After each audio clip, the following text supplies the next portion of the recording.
Sonda Қарайғырдың туана шандыңнан жылқының ата мекені Көктоғай ауданының Қаратүн ауылдығының жайлауына аңсап келгеніне қарағанда, Қарайғыр осы үрімжіден пойызға басып бергеннен кейін былай ойлаған болуы мүмкін.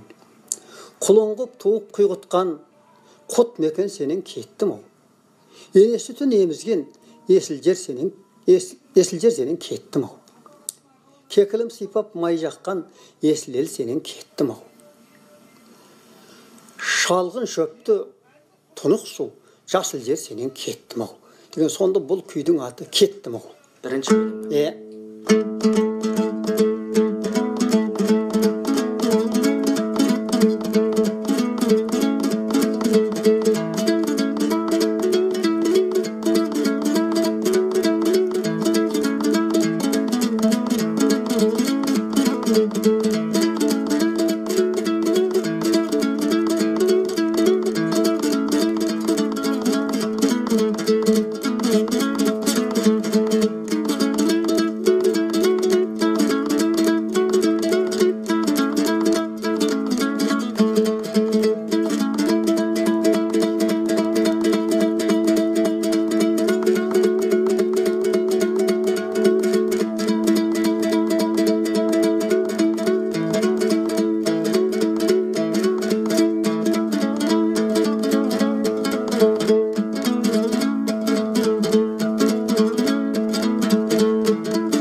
Соның кейдендегі ата мекен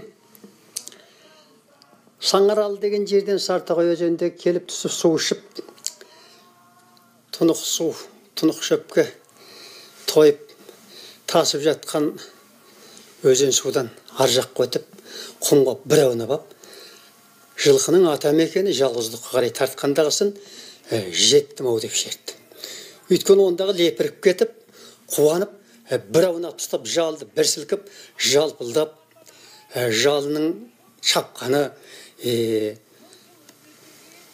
тебіндеп, құлақты тігіп алға ұмтылғаны, құдды Қарайғырдың сонда көз алдында кетіп беретіндей менің көзіме солай елестей береді. Сондықтан ол күйді бітті осы тебірену арқылы шығардым.